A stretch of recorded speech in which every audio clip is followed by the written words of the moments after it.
a very important day in the history of the world. I'm going to be unveiling this concept to all of our community members on this day. It is going to be changing the game for every single one of you. I'm going to talk about the evolution of how the world has changed in the last 100 years. What is the core of what we do? What exactly is a miracle? You'll have like a serious bulb-on moment at the end of this. The miracle of the century. So, first thing, I'm going to talk about the evolution of how the world has changed in the last 100 years. Then I'm going to be talking about what is the core of what we do, what exactly is a miracle, the use cases, and there's a secret that I'm going to share towards the end, which some of you'll have like a serious bulb-on moment at the end of this, okay? So let's talk about evolution of the world. Let's start right from the past. Like back in the day, if you look at communication, what do you think was the primary mode of communication back in the day? I'm talking about before the 17th century. Word of mouth, letters, pigeons, sign language. We had all of this stuff, okay? We had oral reception, meaning you would go learn from a master and that would get passed on generation to generation, okay? Palm leaves, scrolls, messenger birds, and then dramas and dance, okay? I'm talking even in tribes and all of that stuff. This was the way of communicating like information from one generation to the next. And then something interesting happened in the 17th century. It is a printing press. Do you know which press it is? It was the Gutenberg press, and they were printing what? The Bible. Okay. So this was a revolutionary concept in the 17th century, where before this people used to document all of the information in palm leaves and scrolls and all of that. Now it was like a newfound media to reach out to the masses, where information could go in the form of books.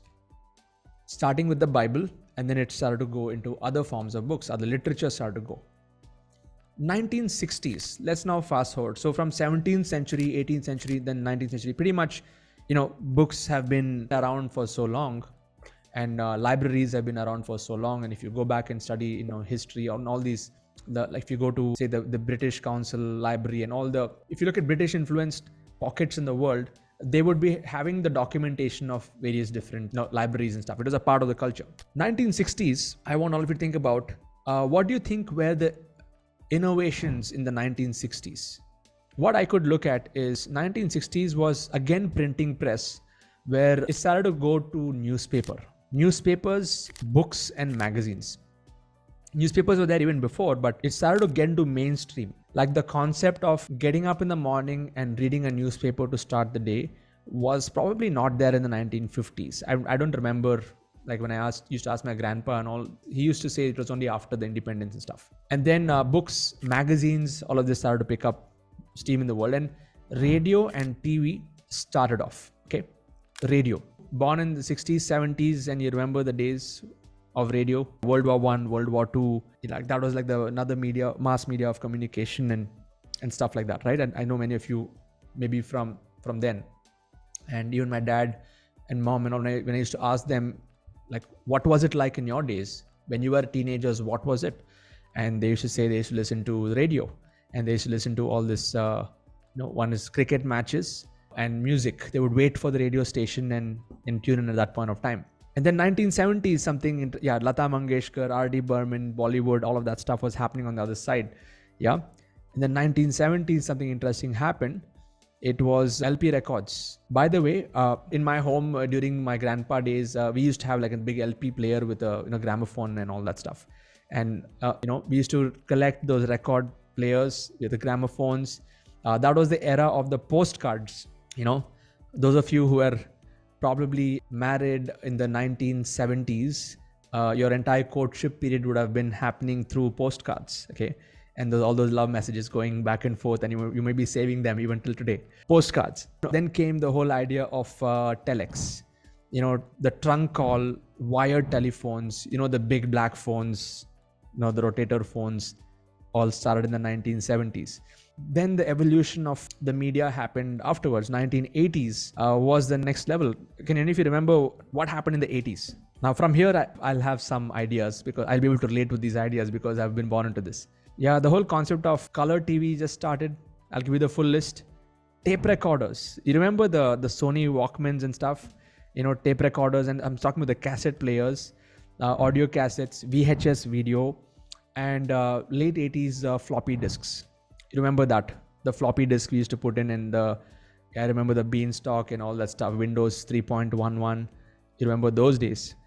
Yeah, paintbrush and all of that. The initial, I remember during my school days, during the late 80s, I think 1990, I guess, mostly in the 1990s, we got introduced to that. Yeah. But we are still in 80s. Okay, now we'll come to 90s. 90s was a very important decade in technology and information. But by the way, why am I sharing all of this? Is because all of these are media. All of these are media for transferring information. It's a media transferring information. Now, 1990s, it went to a whole different game. So we had the personal computers that came in. Microsoft started to take over the world. Windows 95, if you remember that. Then audio CDs. I used to spend so many hours with Nero Burner. Okay, how many of you remember that? I used to burn so many CDs like crazy. Download the music from Napster, put them all into CDs, audio CDs. Then MP3 came in, floppy disks, started to get smaller cartridges. Then the pager revolution came in. And I remember my dad had a pager, it was very like alphanumeric pager and stuff. So it was a very interesting time that I could page him a message and he would get like one line and stuff. And then advertisements started to boom. All of you remember those teleshopping network ads in the 1990s on Star Plus and others? Yeah, those teleshopping that burn your fat, using this some belt and all that stuff. All those crazy days, all like late night advertisements. And that was one major way that they used to sell products and stuff like Sauna Belt and Butterfly and all these different things. Cable TV, Star Plus, Star World. The days, how they evolved, right? MTV, Channel V, that generation, HBO, Star Movies.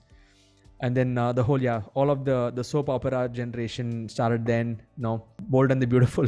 I remember those. Small Wonder, like I could go on. 1990, being a 80s born kid, like whole 90s I was on TV, okay?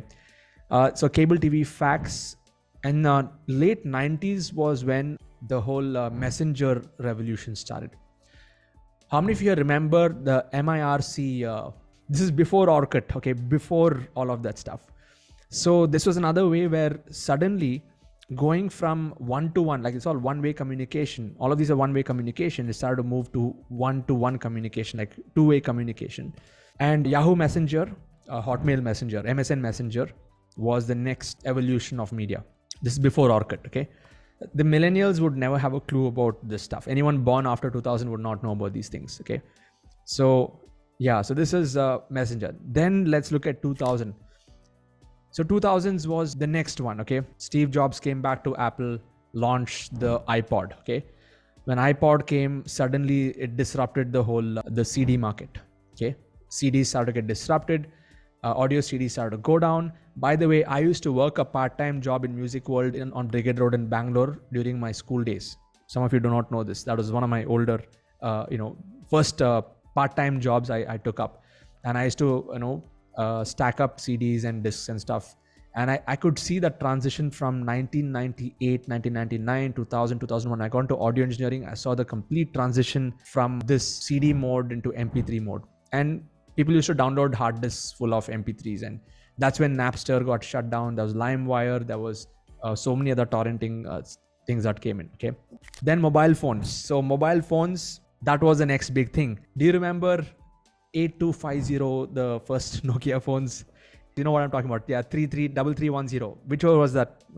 Crazy phone that could you can throw it, you can do anything with it, nothing would happen. Yeah. And I remember that era also where it was all monophonic ringtones. And I remember as a college kid, I was maybe 18, 19 years old. I got my first phone and I was speaking to my parents, and it was not a dial phone. It was not a wired phone. It was a very interesting phase. Then online videos started to kick in. I'm talking about, I think YouTube was just starting in the early 2000s. DVD, Blu-ray was another media which picked up a lot of steam during that time. Laptops, especially if you remember, I'm not sure which company, I think IBM, ThinkPad or whatever, I think that was the famous one. My uncle used to come all the way from the US and he would have it and I would be drooling over that machine like, what? This is like a crazy machine. Yeah, IBM. SMS started to go big in 2000s. Then email, Google started to take over the landscape of email. Hotmail started to go down. Messenger. So the entire 2000 till 2010, it was more of MySpace being born and dying, Orkut getting born and dying, Google Plus getting born and dying, and BlackBerry born and dying. Okay, so there's some huge shifts that have happened during that time. Okay, and the concept of pen drives came in, Nokia, the PDA concept, and Google search. So getting information from 2000s onwards is like you can Google anything, and everything was Google based. Okay, and that is the time when even the internet marketers of that age, they made like the big bucks. The granddaddies of internet marketing, like the Frank Kerns, the John Carton, like all these names. I've learned internet marketing from those guys who are playing the game in 2000, from 2000 to 2010. My initial fundamental concepts I got from them. So all of this started in that era. Okay. And Google was very, very primitive back then. And you could, in the sense, Google search was very effective. The advertising side of Google was anybody could run ads on any product, and they could make get that visibility. And then the Google slap started, the policies and the ad restructuring and regulations started at that point of time. So during this time, the era of Facebook started to pick up huge in the year from 2000 onwards. Okay. And if you remember 2010 onwards, here is a list that I could note down. So social media, it's more like 2010 to 2020 was like the massive shifts on the internet. Social media, if you look at just social media, all of these platforms launched. Like YouTube got bigger, Instagram was launched, LinkedIn was got even bigger. LinkedIn was there even before the 2010. Facebook, Pinterest, Twitter, Quora, the blogosphere was booming. Okay, I remember I was in a network marketing company back then, and it was they were into blogging, Empower Network. Okay, it was a affiliate marketing company. That's where I found Vic, by the way. It was all about blogging. So I got into the whole internet space by wanting to become a better blogger, and use articles to sell different products and stuff. So when I was promoting that particular tool, I found Vic Striges over there, and he came in and made like $750,000 in 1 month, and he just hit the leaderboards, and I was like, who's this guy? And I started to follow him from then. So this was in the year 2013-14. Okay, so while I was running my agency from 2011. So I'm so glad that whatever I have done so far, I have been in the helm of technology. Okay, like when I flunked my 12th grade in 2001, when I did my sound engineering, that was a time I was exposed to all the audio engineering side. I remember doing my first few assignments in an analog studio. I was actually doing learning about spools and stuff. And then I worked on ADAT machines. And then I was in that zone of transitioning from analog to digital. I learned Yamaha O2R and digital mixing and Pro Tools and all the major softwares that I use today. Probably I was lucky enough to be at a stage in my life and at the age where I was seeing this happening. Like I was in the cusp of analog to digital in the media world. And again, in the mobile revolution. And again, I have to say that probably it is divine intervention, where I started my agency also in 2011, where the social media world was just picking up. So everything was connecting. All the dots were connecting. The media experience, the social media experience, the agency experience.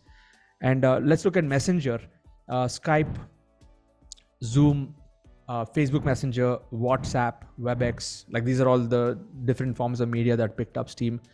Then 2010 to 2020 was a smartphone, the disruption in smartphone. Nokia got killed and iPhone came up, Samsung came up, and all the other companies started to come up. And thanks to the internet, transitioning from 2G to 3G, now we have 4G moving into 5G, like the video streaming got better. If you noticed, in 2010 to 2020 was the era where all the companies started to move on the cloud. All those companies that were having actual physical servers in their location with hard disks and stuff, they were moving their business onto the cloud. Like Zoho is an example, Google Cloud, Google Apps, Google Suite, and there are many other apps started to get on the cloud. So cloud computing went on a whole different way. And then from 2020 onwards, we saw the next wave. Okay, so digital content. So these are the four things that from now onwards, from 2020 and beyond, with COVID being the catalyst, we saw this booming. I'm talking about like everything on demand, streaming, OTT stuff, Netflix, Hotstar, a lot of disruptions in this space, okay? Even in audio, Spotify coming into play, Apple Music coming into play. If you see, people started to move away from iPod, and now while iPod was a disruption over here the disruption was everything was going online and everything was coming down to a phone now. So audio, video, graphics, and then digital communities. Even though Facebook is like a big content now, we saw many micro communities being formed online, and then new age technologies like the whole list. Right now we are seeing voice search, ML, AI, IoT, VR, AR, Meta, blockchain, speech to text, self-driving cars, and then the whole concept of gig economy where people don't need to go to work anymore. I mean, they don't need to go to an office. They just need to showcase their skills and they can be a freelancer doing work for others. So the whole concept of work culture also is transitioning. It's changing now. We're only 2 years after 2020. You're moving to 2023 now. But in the last 2 years, can all of you see that all that we had experienced in the last 10 years, like from 2010 to 2020, has actually completely changed the lifestyle of humanity. Can all of you see that? And I'm so happy that we as a community, if you're living and breathing and alive right now, we have been right in the middle of one of the greatest revolutions in the history of our world itself. Like if you look at what all happened in the world from the time, say, Christ was born 2000 years ago till even say 500 years back, the world might have not changed so much. But what we have experienced in the last 50 years, it's crazy. Right from movies, the media, the way things have changed. It's like a hockey stick growth in tech and evolution of mankind. Okay, when I say evolution, I mean there's a lot that we need to evolve in. Okay, mankind has gone down in many other areas, but I'm saying evolution in technology. Again, I will not use just technology. Evolution in the way that the lifestyle has changed, because I'm pretty sure back in the day there was some other tech which was superior also. So now let's come to what is this miracle, okay, that I wanted to connect all the dots to. Are all of you with me on the concept that all of this, whatever I've shared till now, has a lot to do with information and transfer of information? It's about delivering information to others, receiving information, and an exchange of information. Now, what do you think is the core of information? Whether we are going to do it through AI, or whether we are going to do it through face-to-face, or whether we're going to do it through any of the old media, like whatever oral reception and palm leaves and scrolls used to be doing, let's say AI is going to do some part of that. But what do you think what is the core of information? Data, right? Data, language. The core of information are words, irrespective of what language that you speak. It's words being conveyed either in the format of palm leaves or messenger birds. Now, even if you're listening to a song, there are lyrics in there. Printing press, words. Gramophone, LP records, listening to music, there's words, lyrics, words. Tape recorders, audio cassettes. Okay, there's one category of information which is for entertainment and one is for education. But if you're looking at the education space, all of this, we are communicating with other people using words. We are using Zoom now. I'm communicating with you using words. YouTube, Instagram, LinkedIn, Facebook, there's so much of content. And of course, now there's an added element of image also that's come up very big after the Instagram revolution. And even in videos, we are using words. Okay, so we have come to a point in the history of our world where now from 2022 December onwards, why December is what I'm going to share with you, just a very recent, it's getting crazy now. Okay, we're just getting better. People are going crazy over this, what I'm going to share with you. What's going to happen now is, if you connect the dots, over the last 20 years of the internet, there's so much of words that are already put out there. And at the frequency at which people are posting and publishing and doing stuff on the internet, Google has so much of data. There's so much of data already. There's so many words and so many permutations and combinations. There's so much of stuff that's already there. Now, the traditional education system, formal education system, is built on the foundation of memorization. They're trying to make you memorize words or memorize passages or memorize formulas in the form of words, so that you can recollect that and write that in an exam on a particular day, where if you remember, when you have retention, a good retention with those words, you are tagged as really good, okay? You have a high IQ or whatever. You're tagged as a topper and you get to the higher ranks of that ecosystem. But now, what if I tell you that all of that stuff, whatever the education system has been trying to do for the last 20 years, it is going to become irrelevant? I'm serious. I'm telling you. What if I tell you that whatever the education system is trying to convey to us is going to become irrelevant? Where a person living in 2040 does not need to remember anything. They only need to do something else.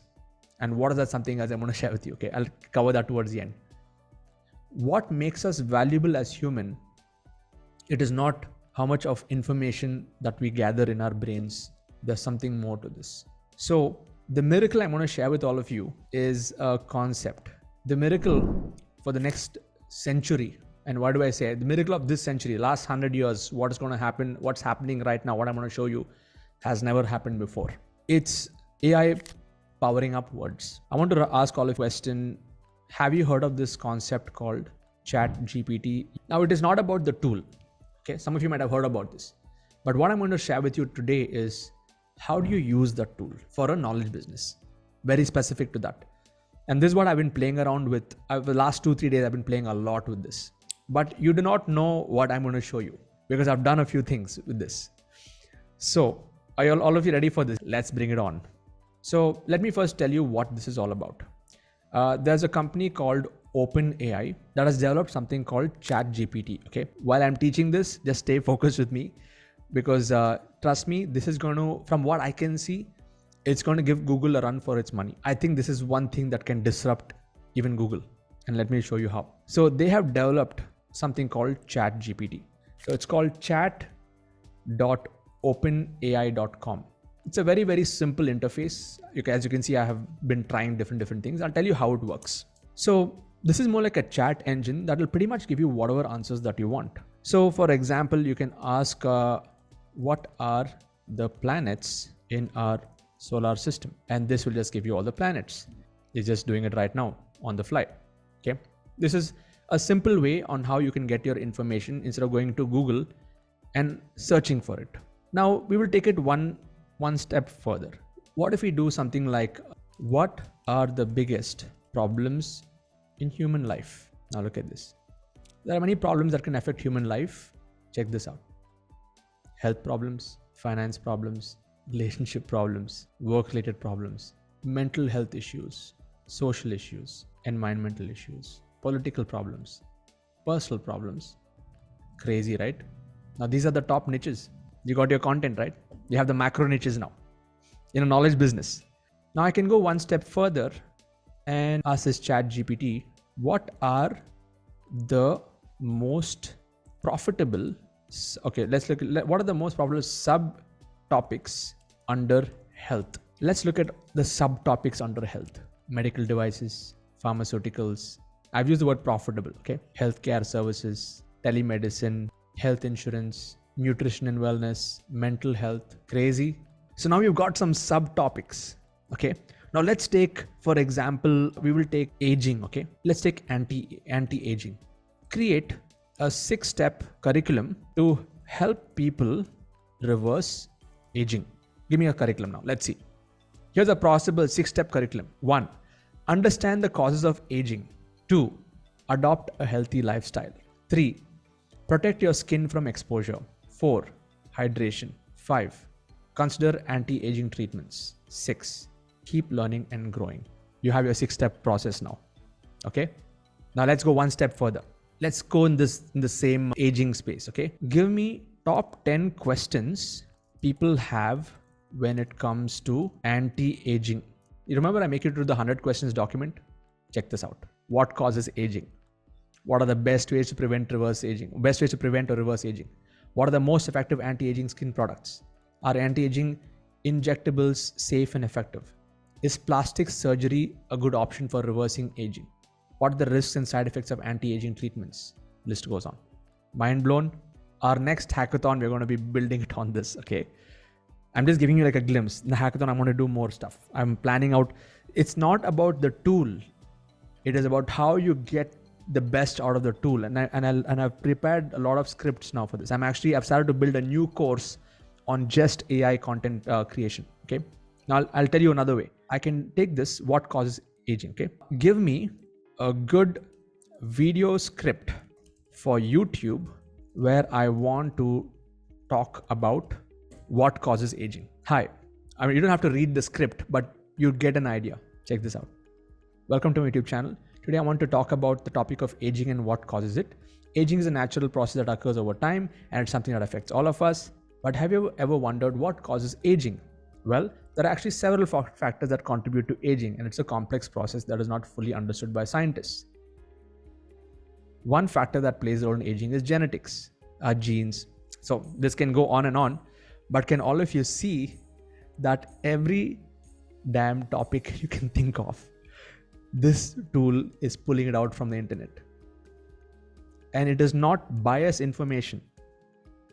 For example, Google, sometimes if somebody has optimized that keyword and stuff, it comes up on Google, but it may not be the best information. But here, this tool is looking all over the place. It's still not 100% the best, but it is better than biased information. Now, let's go one step further, okay? Write a persuasive email to invite people to my next webinar, where a webinar titled Digital Coach Formula, where I will be teaching people how to find their niche, design their curriculum, and get automated sales.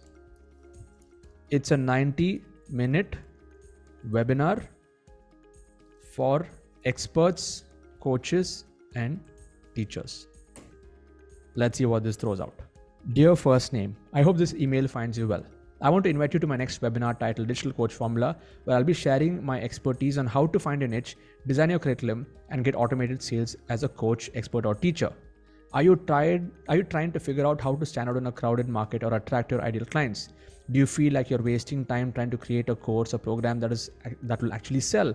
If so, this webinar is for you. It's just 90 minutes and you learn the exact steps that I have taken to build a successful coaching business and how you can do the same. During the webinar, you'll learn 1. How to find your unique niche and position yourself as an expert. 2. The best way to design your curriculum to maximize your income and impact. 3. How to set up automated sales systems and save time and increase revenue. Don't miss this opportunity to learn from someone who has been in your shoes and has found success. I'm confident that the strategies and tactics I'll be sharing will help you achieve the same level of success in your own coaching business. The webinar will be held on .. Reserve your spot. Crazy. I would have written a mail like this, okay? But this is doing something better. Now let me change it a little bit, okay? Instead of saying persuasive email, let's write a funny email, okay? Now this is going to change the whole thing. Let's see if it adds some more fun into it. Not too much of fun. I'll just tweak this. I'll say write a compelling email subject line to invite people to my next webinar, okay? So let's see if it can pull out a subject line. Look at this. Transform your coaching business with the digital coach formula. Find your niche. If not happy, I'll regenerate. Discover the digital coaching formula. Find your niche and design your curriculum and get automated sales. Email subject line.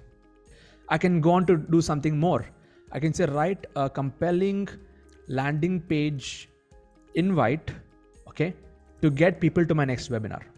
So this is a landing page script. On your landing page, you can write this. You can put this here. Welcome to the Digital Coach Formula webinar. Are you an expert, coach, or teacher looking to take your business to the next level? Do you want to learn how to find your niche, design a curriculum? Insane, right? Okay. Now let's go to another use case. Give me an outline for a book that I want to write on digital coaching. This is exactly how I wrote my book, by the way. Finding your niche, designing your curriculum, marketing your coaching business. This guy is ripping off my You Can Coach book. But I pretty much covered this. Yeah. If I'm not happy with this, I just regenerate it. I'll regenerate it. It'll give me like a different outline. If I'm not happy, introduction, define digital coaching. Now, how many of you here would agree with me that this could also become an outline for your courses? This can become an outline for your courses. Let me try this out, okay? Give me an outline for a 10-part video course that I want to record on the topic. I'll give a different topic. What do you say? Corporate legalities. Okay, something random. Let's see what it throws out. 10-part video course on corporate legalities. Introduction, incorporation, corporate governance, employment law, IP, commercial contracts, corporate finance, mergers and acquisitions. Your curriculum design formula is done. There's no plagiarism in this, by the way. Like, all of this is being generated uniquely, okay? And you can just play around with this the way that you want. Let's look at some other topic. Give me a 5-part video course that I want to record on tarot reading. Would all of you agree with me that this is the miracle of the century? This is truly a miracle. If you look at in the history, we've never seen anything like this ever happen. Look at this. Introduction to tarot. How does it work? History of tarot. Basics of tarot reading. How to do a tarot reading, layout, shuffling, interpreting cards. Advanced tarot reading. Now, how is this pulling the information? It's going through the internet. There's already a lot of data, and it's just putting it all together based on what you actually are doing over here. Now, you can take this still further. Give me the chords for the song Hotel California. Yeah. You can also write code, by the way. Yeah. You can also write code. Yeah. Now, here is the way. Now, the use cases, right? Now, coming back. Now, all of you got the power of this tool. Let's look at the use case. You can use it for multiple ways. By the way, yesterday I went and I thought, okay, let me play with this. Okay, what are the top 10 most inspirational movies for entrepreneurs? And then it just gave me the full list. Pursuit of Happiness, Social Network, Seen That, Rocky. I found this movie. Okay, Dead Poet Society. I think I missed it in my childhood, but I saw it yesterday and it's such an awesome movie. And if you go and take any movie, let's say Dead Poet Society, if there's a movie, and you can say recommend similar movies to Dead Poet Society. It's a Robin Williams movie, fantastic one. Really shows like how the education system is, it's an amazing one. Look at this, To Serve With Love, Dead Man Walking. And many of these movies might have not come to India in the late 80s and stuff like that. Stand and Deliver. So are all of you able to understand that there are many use cases to this? It's not just to find things, but to also create new things. Okay. And I'll tell you there's a flip side to the coin also. Now, the use cases in our business here is to identify problems. Okay. So what I would do is I would go to ChatGPT and say, what are the top 10 problems that entrepreneurs face when it comes to marketing? Okay. So here are the top common problems that are there. Lack of strategy, limited budget. Now these can become your ideas for your content creation. So once you know who's your target market and what is your niche, you can ask this tool what are the problems that they are facing, so that you can go and design that. Like if I go and edit this and say what are the top 10 problems that coaches and trainers face when it comes to growing, when it comes to being profitable.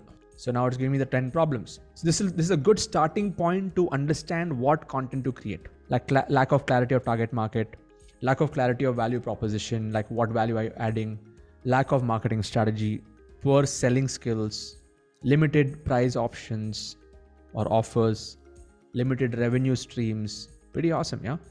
Limited visibility and lack of systems and processes. And what you can do is you can take these top problems, and would you agree with me that you can actually create a webinar just talking about the problems and solutions?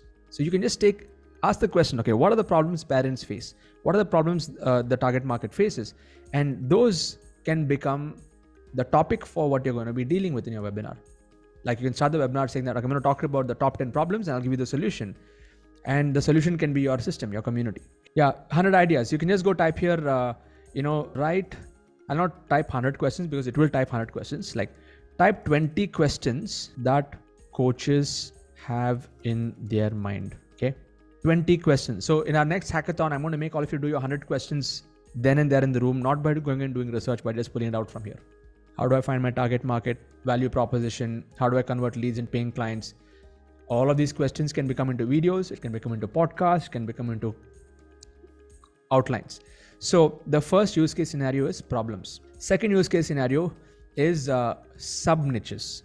So you can go in here and just type what are the top 20 subtopics under corporate legalities. So those of you who are struggling hard to find your micro niche, you can find your micro niche just like this. I have given a big list in my course there, but this has a bigger list. And this is more, I would say, more current, not current, but the more real list. Number 3 is you can do curriculum design by asking outline. Okay. 4 is content ideas. Like if you take one idea, for example, webinar selling. Let's see if webinar selling, if I can generate some content ideas. You can go there and type, give me 5 content ideas to help people become better at selling in webinars. One is strategies, handling objections, best practices. Now, maybe I don't want that explanation. I want content headlines. I want only headlines. 5 essential strategies for a successful webinar. Top 3 mistakes to avoid when selling a webinar. The art of closing the deal in webinar setting. Maximizing engagement. This is awesome. Now, one more use case scenario. Headlines. Now, what you can do is, let's go to my own landing page. Okay. 90 days to become a successful coaching business step by step. I can copy this headline, go to ChatGPT and say, rewrite headline in a more catchy way. Boom. So you can go to other websites where there are very catchy headlines and see if you can refresh that content. In fact, I can even go here and say, join India's leading digital coach, Siddharth Rajshekar. What are this text I can take? I can go here and say, rewrite in a more compelling way.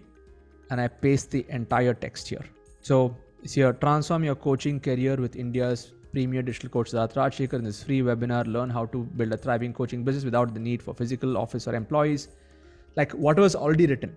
So imagine if you have some really good article that is already written on a particular topic, you can spin it out. You can spin it in your own way. Crazy? Yeah. You can spin headlines. You can spin different content. 6 is emails. I already showed you emails. One is to invite people to webinars. The other thing is to even all your email automation sequences. Also, you can do that. Okay. Maybe I can say, write an email where I want to promote my brand new YouTube video titled, let's go to my YouTube video. Freedom. One second, I'll just take this one. Okay. Stock market specialist, one of our Hall of Fame. So this is the email. Hi everyone, I want to share some exciting news with all of you all.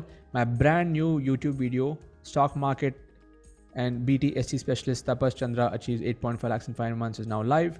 In this video, I share, here I have to tweak this. I share his journey of achieving this much. If you're interested in learning more about this, blah, blah, blah, blah, blah. Okay.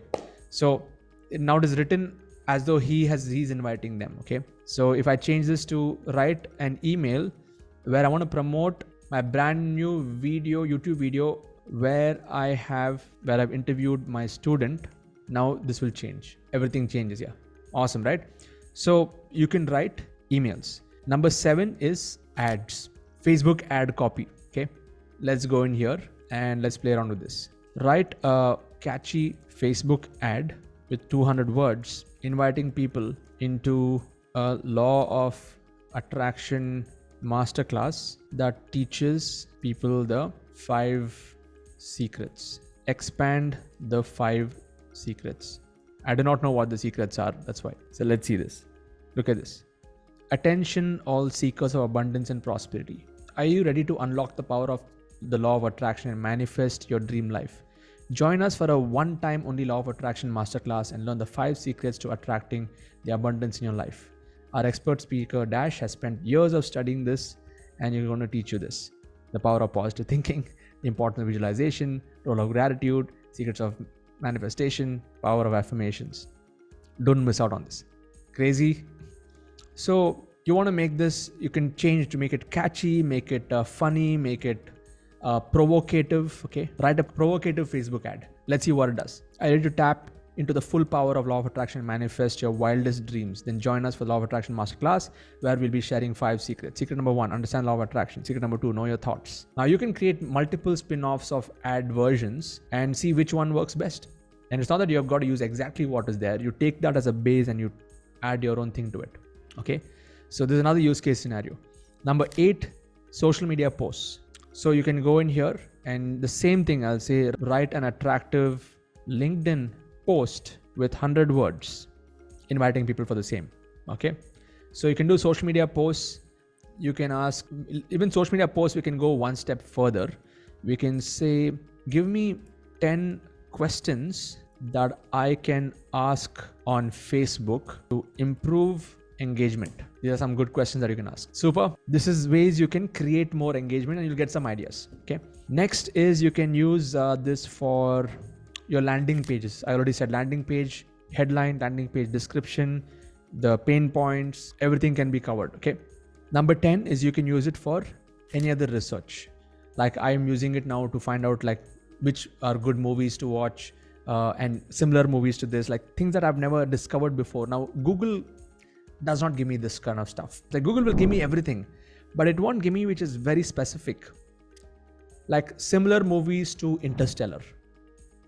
Now, somebody might have written an article and that's ranking on Google, but it may not be the best because that person may give their own bias, they may give their other things. But here it's pulling out from everywhere and you can keep refreshing and new titles may come up. So you can use it for doing research on new things. You can do, to build code for music. By the way, there's much more to this. What you're seeing here is we are barely scratching the surface of what this tool can do. And I mean that. You can literally build applications and code and stuff on this. If you go and do a ChatGPT code building tutorials on YouTube, there are many guys. And by the way, this ChatGPT concept I just picked up steam in the last 2-3 weeks. Okay. Next year, we're going to see it's already going mainstream. It's one of the fastest growing websites on the internet in the last 1 month. And it is creating havoc, in the minds of the users in a positive way. But also there is a flip side to all of this. Now, can you tell me, with every miracle or something which is too good to be true, we also need to look at the other side of the coin. Okay. So tell me, what do you think are the negatives of this tool? I'm not here to just say that this is all good. What are the negatives? Creativity will die. People will stop using their brains. Yeah. Laziness to think. Copywriters are going to die in the sense, if someone's life is dependent on copywriting and now this tool has come and people discover it, they will stop using the copywriter. It's as simple as that. Unless the copywriter has an edge that this tool does not. Okay. What else? A lot of people will start to post information as though it was their own without really knowing that. In the sense anyone can just spin off and write blog articles on any topic. Okay. What else? No originality. We stop thinking. Now, I'm going to share something which is very, very important. Like the real miracle of the next century. This is the miracle of the century, but the miracle of next century is not what I shared with you. It's not the tool. Can I share with you what's the real miracle? I'm going to throw a googly at you, right? Let me build it up towards it so that you're able to understand it on a deeper level. Okay. So imagine 4 years, 5 years from now, this is just the beginning of this tech. Okay. And whatever I've shared till now, like if you look at the history of the world and how information has been passed down to so many different media, and from 2010 to 2020, all the data, like information technology was built in the 2000s. The social media revolution happened in 2010 to 2020. Now we are moving to 2020 onwards. There's so much of information. With all of this, if you project it into the next 5 to 10 years, I strongly believe that right now this tool is giving us information in text. But there is going to be a time where there could be a holographic person on the other side giving you whatever you want. Already it's happening with Alexa and Siri and everything else. Okay. I mean, you just ask and they give you what you want. And now the question is, what is the use of a coach? What is the use of a teacher like us? I'm seriously asking this. What is the use of us when everything is already there? Did this open up your mind a little bit? Yes. What is the use of me, Siddharth Rajshekhar, if something like this can give you whatever answer that you want and it's more perfect than me? What is it? I will tell you this. The true miracle of the next century, starting from now, the way things are moving in the world, is one is ethics and morality. I mean, there are three parts to it. This does not know what is good, what is bad. Okay. It may know. You can even go and type there how to create a bomb and it'll give you all the steps. One part of it is this, which is why it is so important that all of us start building codes of honor. When my mentor Blair Singer, he said that he had a vision one day of hundreds of people writing codes of honor and living their lives according to morals, ethics, and values. Now it makes sense to me. Because AI without ethics and moral, the world is going to go crazy. You're already seeing that, okay? This is just one part of the true miracle. The real miracle of this entire game is the fact that we are human and we are imperfect. That is a miracle. Our frailties, our emotional side, and our imperfections is what makes us beautiful. Because on one side, we have AI, which is perfect. It's perfect in every way. Like every single word that it has written is perfect. It can do better than me. It can do better than the copywriters. It can do better than anybody else. And on this side, we have AI. On the other side, we have the animals.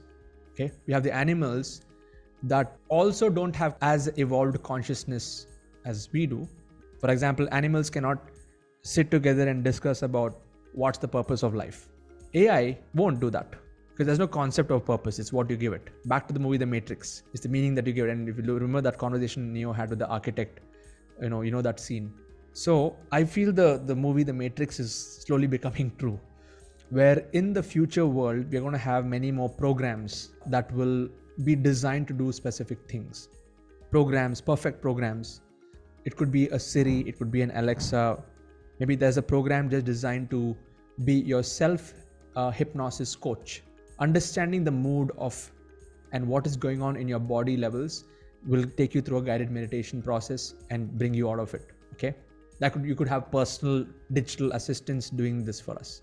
Programs on one side, animals on the other side. Animals are intelligent. They are able to migrate just through seasons and stuff like that. But the evolution of the consciousness is not so much as the humans. So what's going to make us different are the frailties of human life, the emotions that we go through and the mistakes that we make, and the heartburns and the heartbreaks and the ups and downs that we go through. And the icing on the cake is this: if we are building a knowledge business purely based on information giving, there's not going to be a future for us because there's something else that can disrupt. But when you're able to build a community where the binding glue is love and connection between fellow humans, that's going to change the game. That's the miracle. It's not ChatGPT. So me showing up every single week and expressing my love for each one of you, that, I care for you, I want you to succeed, I want you to grow. Yes, I'm giving you information, but I want you guys to work with each other. That even if an AI comes and talks about it, we won't connect with it. Maybe I come one week and say, I screwed up last week. I had one of the worst months. My Facebook ads got screwed up and I did these mistakes. And this is the lesson that I want to share with all of you. That is going to create connection. My first phase of the journey of ILH was like building the personal brand. All of you know that.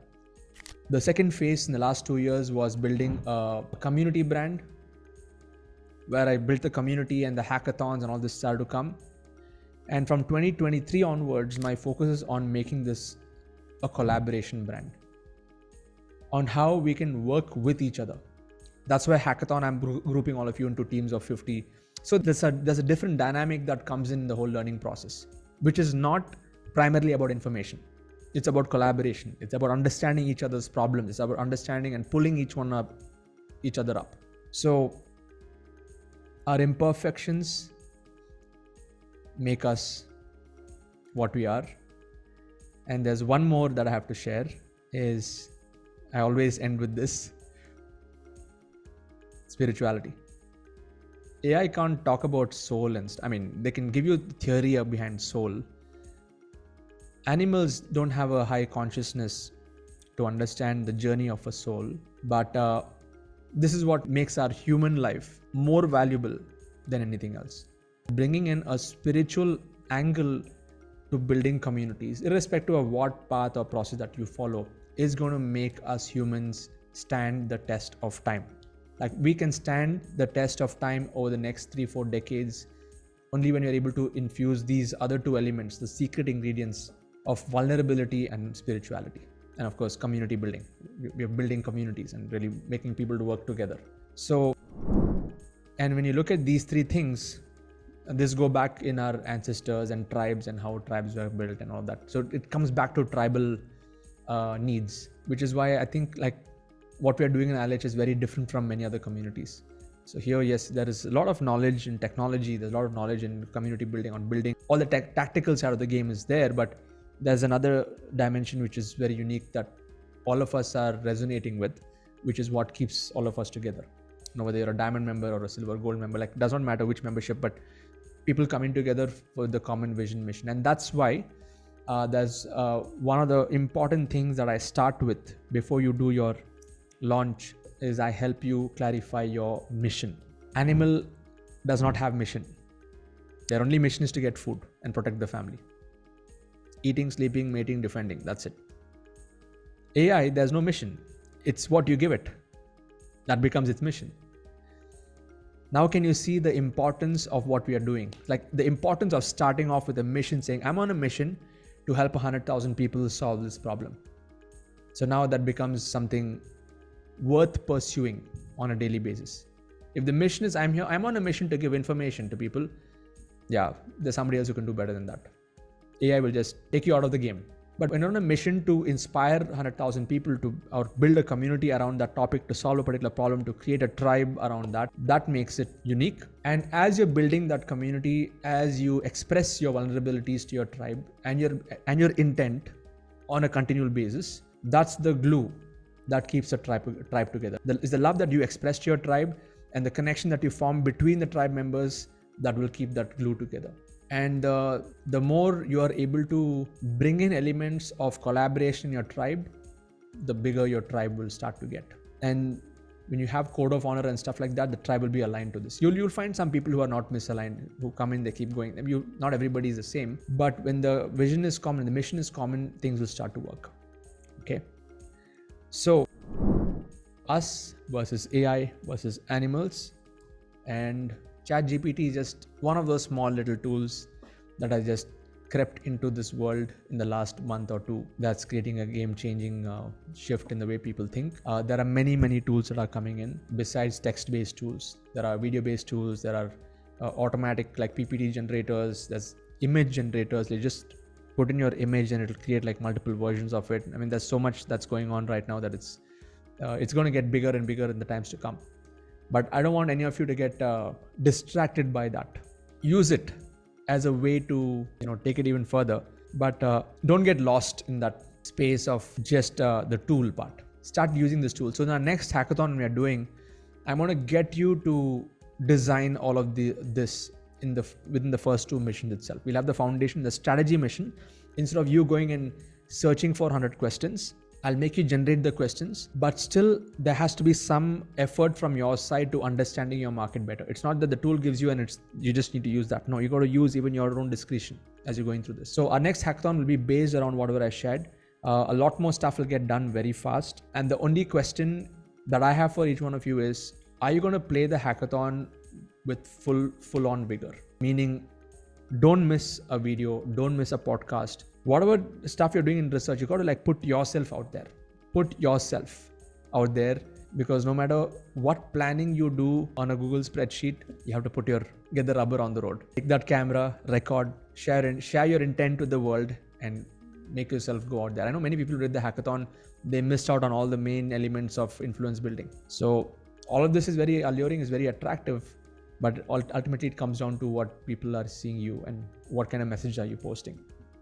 I think today's session has opened up your mind to a new way of looking at life with technology. And the miracle of the century, it's not AI. The miracle of the century is you. What you're going to be doing that's going to create and make a difference for the next 100 years, 200 years. You thought I'm going to reveal the miracle of the century as some technology tool. It's you. It's us. It's us being human.